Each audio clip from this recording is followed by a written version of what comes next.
이 아이돌 덕질도 세계관이랑 서사를 좀 알아야 진짜 빠져들거든요. 네. 근데 이 클래식도 이렇게 재밌는 스토리들이 많으니까 이런 네. 걸 좀 알아가면서 네. 음악을 같이 접하시면 네. 훨씬 재밌고 좋겠네요. 안녕하세요. 저는 밴드 소란에서 노래를 부르는 고영배라고 합니다. 지금 제 옆에는 피아니스트 안인모님 나와 계십니다. 안녕하세요. 안녕하세요. 피아니스트 클래식 연구가 안인모입니다. 반갑습니다. 반갑습니다. 클래식 연구가라고 소개를 하셨거든요. 그건 좀 생소한 것 같아요. 클래식 연구가 이게 뭐냐면요. 클래식에 굉장히 다양한 맛이 있어요. 그 여러 가지 아름다운 맛들을 제가 좀 연구를 해서 어떻게 하면은 이 면면을 재밌게 즐기실 수 있을까, 그 다양한 맛을 알려드리는 방법을 제가 또 연구를 합니다. 그러니까 클래식을 전혀 모르는 초짜 네. 환영해요. 아, 초짜도 아니요. 네. 클래식 연구가라고 할 땐 그런 느낌이 안 들었는데 네. 여러 가지 맛이 있다고 하시니까 요리 연구가 딱 생각나면서 네, 맞아요. 친근한 느낌이 드네요. 여러 가지 숨겨진 매력들이나 네. 사람들이 몰랐던 그런 맛까지도 다 알려주는 그런 연구도 하시고 네. 또 많이 알리는 역할을 하시는군요. 네. 이번에 또 함께하게 되면서 유튜브 네. 채널에 들어가 봤는데 관심 갈 만한 주제로 클래식에 대한 이야기들을 진짜 알기 쉽게 설명을 잘 해주고 계시더라고요. 좀 쉽게 이해가 되셨나요? 그럼요. 그렇다면 네. 좀 보람 있네요. 너무 어쨌든 뵙게 돼서 네. 너무 반갑고 네, 너무 반갑습니다. 오늘 한번 클래식의 매력들 좀 알 수 있는 시간이 됐으면 좋겠습니다. 네, 오늘 한번 알려드려 봐 볼까요? 요즘 부쩍 클래식 공연에 관심을 갖는 팬분들이 많아지고 있다고 하더라고요. 네, 맞아요. 정말 클래식의 르네상스 시대가 아닌가 싶을 정도인데요. 이 정말 기분 좋은 소식이에요. 이 통계 자료로도 알 수가 있는데요. 사실 2023년 1분기에 클래식 티켓 판매액이 95%, 162억이나 증가를 했더라고요. 야, 진짜 대단하죠. 정말 클래식 관계자로서 저는 좀 기쁜 소식이죠. 네. 엄청나게 폭증한 건 맞네요. 성장이죠. 네, 맞습니다. 이게 아마 네. 이제 K 클래식이라고 말할 정도로 조성진님이나 네. 이문찬님 같은 그 젊은 연주자분들이 세계적으로 요즘에 집중을 많이 받고 네, 있더라고요. 맞아요. 이 클래식에도 그래서 대중음악에만 있던 피케팅이라는 단어가 성행을 하고 있어요. 네. 그 스타 연주자가 팬클럽에 그러니까 뭐 공연 스케줄을 쫙 올리면 네. 이제 팬들이 가서 막 피케팅을 하는데 네. 그게 어느 정도 요령이 없으면은 안 되더라고요. 저도 요령 없이 그냥 들어갔다가 낭패를 봤어요. 이선좌 아세요? 이선좌? 이선좌가 뭐냐면 눌렀을 때 이미 선택된 좌석입니다라고 뜨는 게 이선자. 이제 네. 이선좌 포도알 아세요? 포도알? 안 팔린 좌석이 포도 색깔이라서 어떡해요? 포도알이 없다고.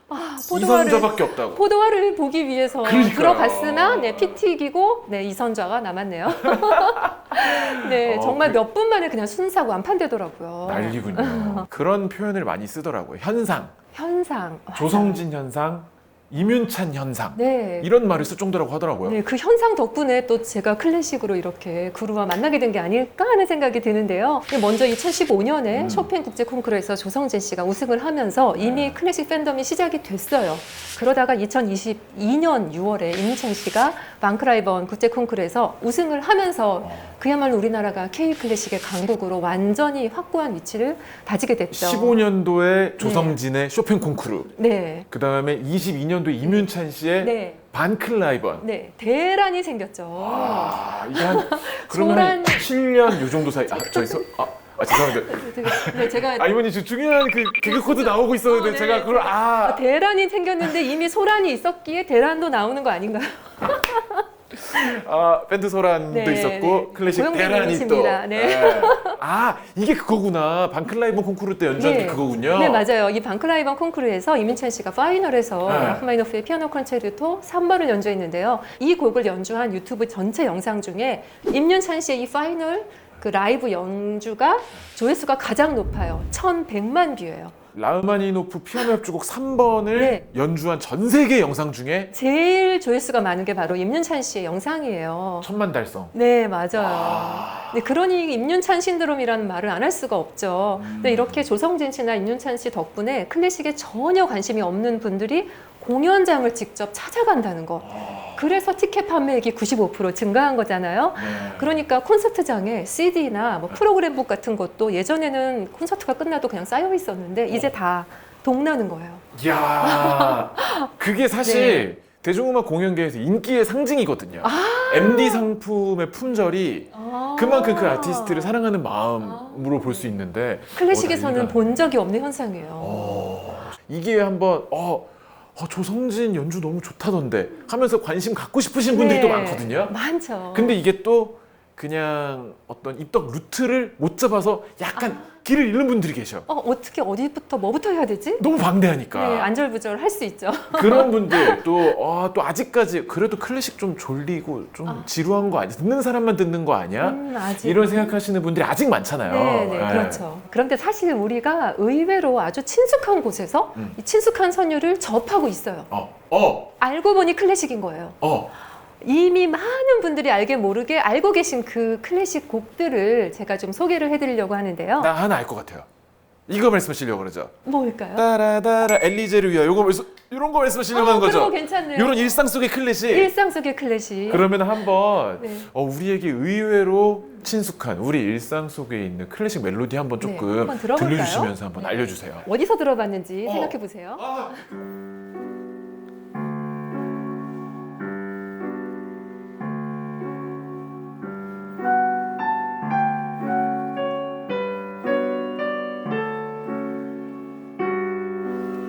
침대는 가구가 아닙니다. 이거 맞다, 그거구나. 네, 그거예요. 듣기만 해도 졸려요. 네, 맞죠. 에릭 사티의 짐노페디라는 곡인데요. 에릭 사티 네, 곡이군요. 이 광고의 배경음악으로 이렇게 많이 나옵니다. 주머니에 3,000원, 4,000원밖에 없는데 어떡하지?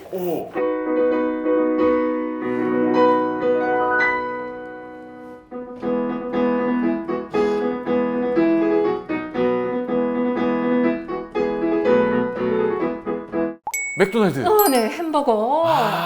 맞네. 네, 햄버거 광고에 이 노래가 나오죠. 이게 무슨 노래였죠? 이게 로시니의 오페라 윌리엄 텔에 나오는 서곡이에요. 이게 이쯤 되니까 클래식을 엄청 갖다 엄청 쓰네. 맞아요. 많이 갖다 쓰시죠. 네. 근데 아무래도 친숙한 선율이라서 네. 또 이렇게 광고에 많이 나오는 것 같은데요. 맞네요. 네, 근데 이렇게 햄버거를 먹었더니 배가 부르네요. 에너지도 좀 생기는 것 같고요. 그럴 때는 이 음악은 어떠세요?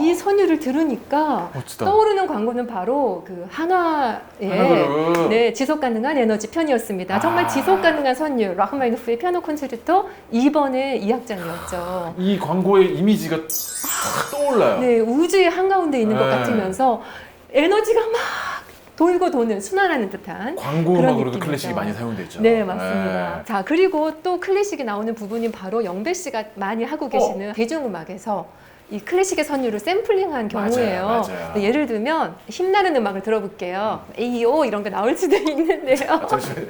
그 대중음악에 대한 오해가 좀 있으신 것 같은데 저희 대중음악에서 아무도 에이요 이렇게 안 하는데 네, 어떻게 해야 되는지는 모르지만 자, 이 음악을 들어보겠습니다. 네네.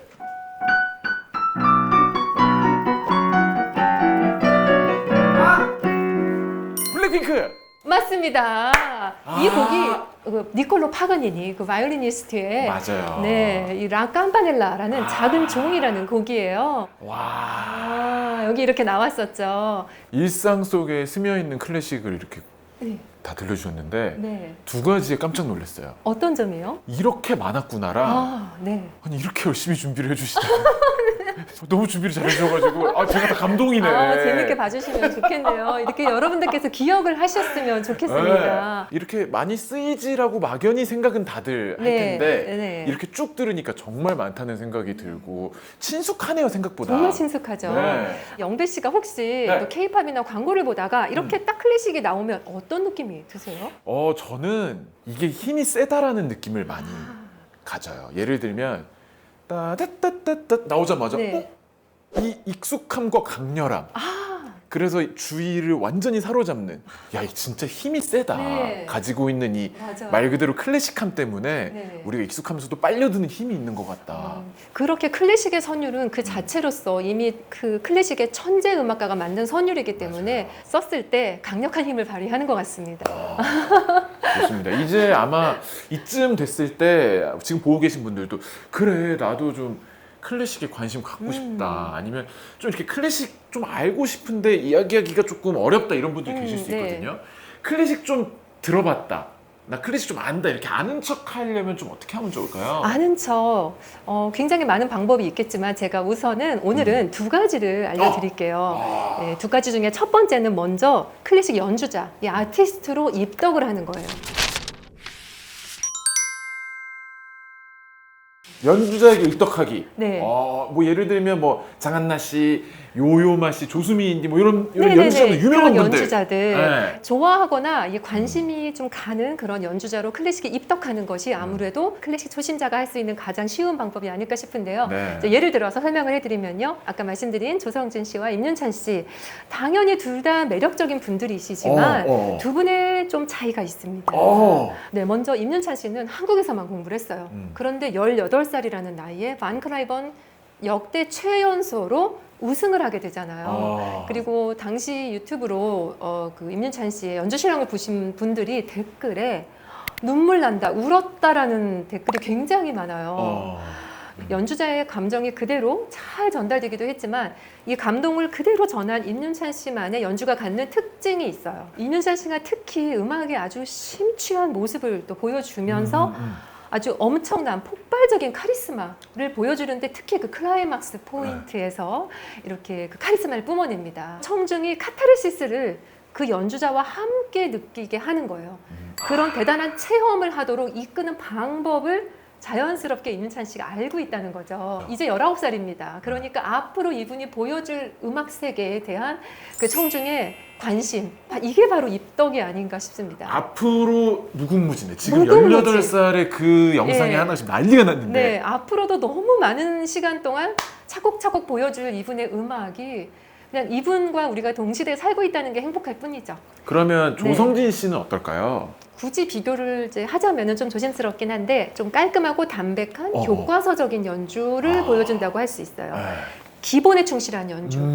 이렇게 군더더기를 달지 않고 안정감 있고 균형미를 중요시하게 생각하는 연주를 하는 거죠. 평소에 좀 성격도 워낙에 어른스럽고 성숙하다고 해요. 조성진 씨의 이런 성숙한 연주와 또 성격에도 많은 분들이 반하시고 또 빠져들고 있는 것 같고요. 이렇게 기본적인 거, 또 완벽한 이해와 해석으로 연주를 완벽하게 해낼 때 알면 알수록 더 그 깊이를 느끼시는 것 같아요. 그렇죠. 어쩌면은 여러 번 연속해서 들을 수 있는 매력이 조성진 씨 연주에 또 있을 수 있고요. 들으면 들을수록 네. 여기를 이분이 이렇게 완벽하게 해석을 하고 있구나. 그렇죠. 만약에 조성진 씨와 임윤찬 씨를 조금 선대 피아니스트와 비교를 좀 해보자면 조성진 씨의 그 차분한 교과서적인 연주는 쇼팽 스페셜리스트라고 하는 아르투르 루빈슈타인의 연주와 좀 닮았고요.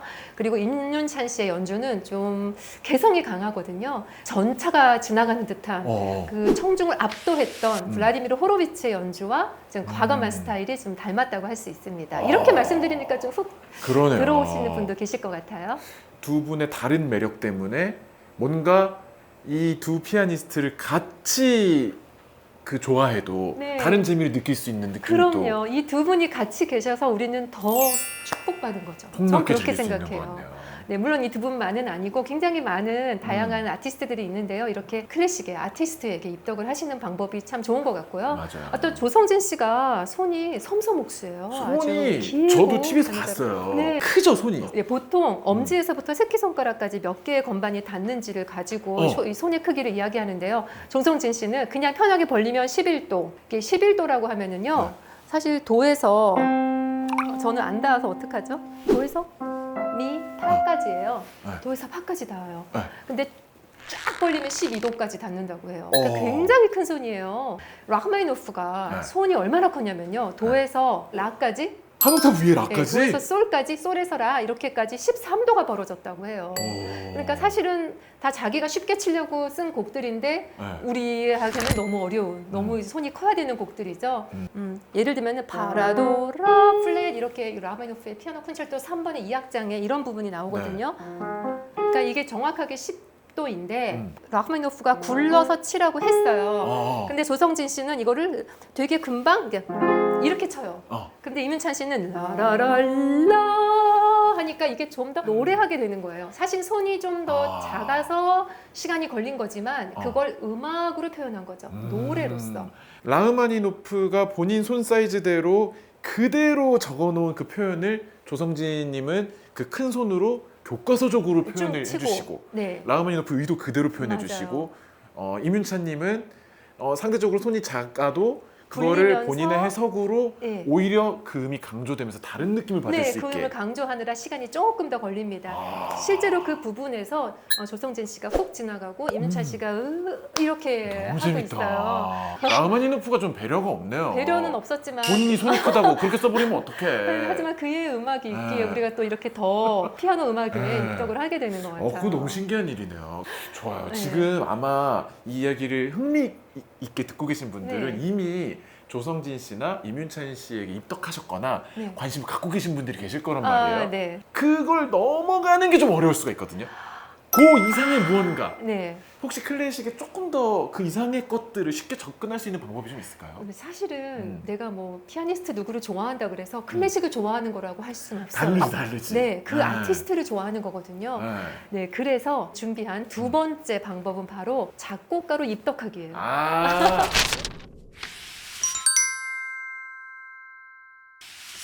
연주자분에게 입덕하고 나서 네. 두 번째로 작곡가로 입덕하기. 네. 이 너무 많아서 많죠. 사실 어려운 거거든요. 역사도 길고 네. 작곡가도 많고. 그러면 콕 집어주세요. 어떤 작곡가로 시작하면 될까요? 어려워서 망설이는 분들에게 제일 지금 딱 꽂히는 이름을 말하라면 네. 베토벤이랑 모차르트일 것 같아요.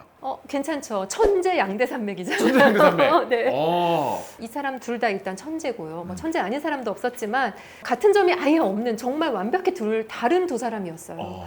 모차르트는 음악이 이미 머릿속에 완벽하게 들어있었어요. 그러니까 작곡을 한다는 거는요. 내 머릿속에 있는 거를 그냥 버튼을 눌러서 잉크로 종이에 그리기만 하면 되는 행위에 불과한 거예요. 그러다 보니까 악보가 너무나 깨끗하죠. 뭐 고칠 것도 없는 거예요. 그냥 하나씩 이렇게 넣으면 되니까요. 요즘처럼 전자악보면 더 쉬웠을 것 같죠. 네. 그런데 베토벤은요. 굉장히 고민이 많은 사람이었어요. 본인도 천재임에도 불구하고 여기에 딱 100점짜리 음을 넣기 위해서 이거 썼다 저거 썼다 계속 자꾸 고쳐. 네, 잉크로 쓰다가 지우고 쓰다가 지우고 근데 지우개라는 게 없잖아요. 네. 그러니까 이렇게 까맣게 이렇게 하고 또 이렇게 화살표로 이렇게 빼가지고 저 악보 그 끝에 모서리에다 이렇게 그리기도 하고 그러다 보니까 악보가 엄청 더러워요. 오, 신기하다. 저 지저분했어요. 몰랐어요. 베토벤이 고전시대 작곡가인데요. 그 네. 이전 시대, 뭐 바로크 시대 작곡가들의 경우에는 뭐 하이든이나 뭐 그 전 비발디 같은 경우에도 궁정이나 교회에 소속이 돼 있었어요. 맞아요. 그러니까 교회 미사에 필요한 음악 또는 궁정에서 뭐 왕이나 귀족들이 즐기는 데 필요한 음악 이런 것들을 고용돼서 작곡을 한 거예요. 그리고 연봉을 받고 이렇게 연봉 했어요. 받고. 네. 그런데 반면에 베토벤은 프리랜서였어요. 그 어디에도 고용돼 있지 않았거든요. 좀 더 자유롭게 자기가 하고 싶은 음악을 만들어낼 수 있었어요. 이게 좀 굉장히 중요한 포인트입니다. 그쵸. 클래식에서 베토벤이 최초의 프리랜서 작곡가라고 할 수 있는데요. 영배 씨 만약에 네. 황제 폐하께서 네. 내가 밥 먹을 때 식욕을 돋굴 만한 입맛을 돋굴 음악을 좀 만들어라 하면 어떡하시겠어요? 배야. 아래옵기 황송하오나. 식사하실 때는 네. 무한도전을 보시는 게 더 재밌습니다. 침착맨 정상이나 당시에 무한도전이 없었으니 아, 무한도전에 버금가는 음악이 필요했던 거예요. 까비입니다, 폐하. 우리가 네. 궁정에서 이제 귀족들이 밥 먹을 때 옆에서 연주하는 음악을 테이블 뮤직이라고 해요. 그 정식 명칭이에요? 네, 그래서 정말로 식욕을 돋구고 그러니까 기분이 좋게 연회를 즐길 때 좋은 음악들을 작곡가들은 열심히 만들어낸 거예요. 이렇게 자유로운 창작을 네. 그 시대 바로크 시대 할 수 없었다는 것도 그 시대가 낳은 비극이기도 하지만 또 대신 정말 많은 작품을 남길 수가 있었죠. 하라는 대로 했기 때문에 그저 묵묵히 계속해서 작곡을 한 그건 거예요. 사실이야. 네. 아무리 천재 작곡가분들도 네. 마감을 안 주잖아요. 그분들도 나태해져. 맞아요. 제가 늘 하는 말이 디데이가 역사를 만든다라는 말을 하거든요. 그분들도 전날 밤에 어떻게 야 나 큰일 났다. 야 나 미안해. 오늘은 너 못 만나. 네. 했을 거야. 아무리 천재라도 한 그럼요. 일주일 전까지는 이거 안 써지거든. 그럼요. 시대가 바뀌어도 사람은 다 똑같죠. 마감이 다 만든 거야. 마감이 사실은. 만들었어요. 근데 이제 마감이 없는 베토벤은 네. 베토벤의 곡이 아주 많지는 않아요. 그래서인지는 몰라도 또 그렇게 고민을 많이 하고 작곡했기 때문에 상대적으로 곡수가 아주 많지는 않아요. 근데 베토벤이 이런 말을 남겼어요. 귀족들에게 한 말인데요. 네. 당신들은 태어나면서 저절로 귀족이 됐지만 나는 내 노력으로 음악사에 단 한 명 있는 베토벤이라는 귀족이 되었다. 당신 같은 귀족은 뭐 셀 수 없이 많지만 이 세상에 베토벤은 나 하나다. 이래서 베토벤에 여러분이 한번 입덕해 보시면 베토벤에게서 얻어지는 어마어마한 그 베토벤의 철학과 사상, 정신력 이런 것들이 있습니다. 그래서 그런지 우리가 또 이름을 굉장히 많이 알고 있는 슈베르트도 네. 베토벤의 엄청난 덕후였다면서요? 네, 맞아요. 그걸 알고 계시다니 영배 씨 역시 대단합니다. 네, 슈베르트가 베토벤을 너무너무 존경을 했어요. 네. 그 존경을 했다는 게 뭐 당연히 존경하지 싶겠지만 그 기록, 그 증거가 있습니다. 베토벤의 피아노 소나타 14번, 네. 월광, 네. 그 1악장의 오른손이 따라라라라라 3년음부로 계속해서 나가요. 요거를 모티브로 슈베르트가 가곡을 작곡했어요. 그 가곡이 또 공교롭게도 곡 제목이 안덴 몬트라고 달의 개라는 곡인데요. 제가 먼저 베토벤의 월광 소나타 1악장을 연주를 해볼게요. 오, 좋아요, 좋아요, 좋아요.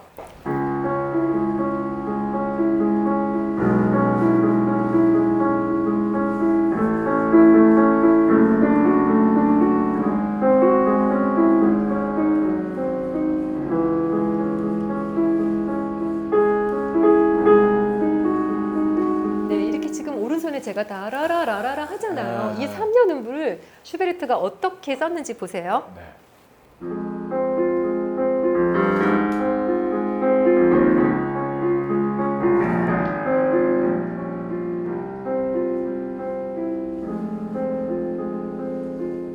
네, 이 부분이 안덴 몬트라는 그 슈베르트의 가곡의 앞에 피아노 전주 부분이에요. 오마주네, 오마주. 오마주예요. 심지어 화성 진행까지 똑같이 그렇게 가요.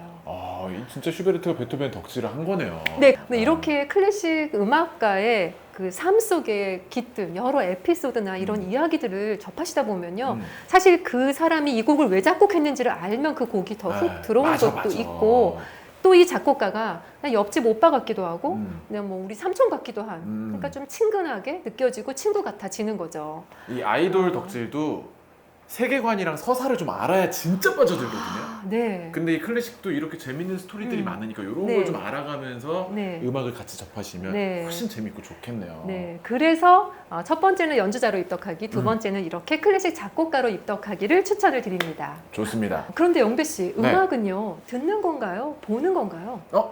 기본적으로 음악은 이어폰 네. 듣는 거 아닌가? 네, 듣는 행위도 정말 좋지만요. 네. 저는 음악은 보는 거라고 생각을 해요. 특히 클래식은요, 그 어떤 악기로 연주를 하느냐, 어떻게 구성이 되어 있느냐가 핵심 포인트거든요. 네. 그 곡의 본질이기 때문에 실제로 공연장에 가서 그 공연을 직접 보시면서 그 블렌딩된 맞아. 소리를 직접 들으셨을 때 이 악기에서 이런 소리가 나고 이게 합쳐지니까 이런 소리가 나는구나를 귀로 듣고 눈으로 보는 그 과정이 꼭 필요하다고 생각해요. 우리가 바쁘게 살면서 사실 아름다운 것들을 무심코 지나치게 될 때가 많잖아요. 네, 그런데 저는 좀 더 우리가 오감을 발휘해서 더 듣고 더 보고 느끼고 또 맛보고 이렇게 그 감각을 좀 키우면서 좀 더 감동받으며 살면 어떨까 싶어요. 이렇게 감동을 받는다는 게 우리 인간만이 할 수 있는 일이고 맞아요. 또 가장 인간다운 일이 아닌가 싶습니다. 또 먼저 우리가 이 감동 받을 만한 거리를 능동적으로 찾아보면 어떨까요? 오늘 알려드린 가이드대로 클래식을 만나시면서 그 감동과 재미 등 클래식의 정말 다양한 그 맛들을 꼭 느껴보시길 바래요. 분명히 약간의 수고와 나의 노력과 네. 기다림까지 해서 얻은 감동은 분명히 더 크고 그 다른 무언가가 있을 것이다. 클래식의 태도를 분명히 전해주시네요. 너무 감사해요. 정말 좋은 말인 것 같아요. 오늘 아니모 씨와 함께 감동적이면서도 정말 유용한 클래식에 대한 이야기 나눠봤습니다. 저도 빨리 가가지고 네. 저만의 감동 한번 능동적으로 찾으러 가보도록 하겠습니다. 네. 오늘 좋은 이야기 전해주셔서 감사합니다. 감사합니다. 고맙습니다. 고맙습니다.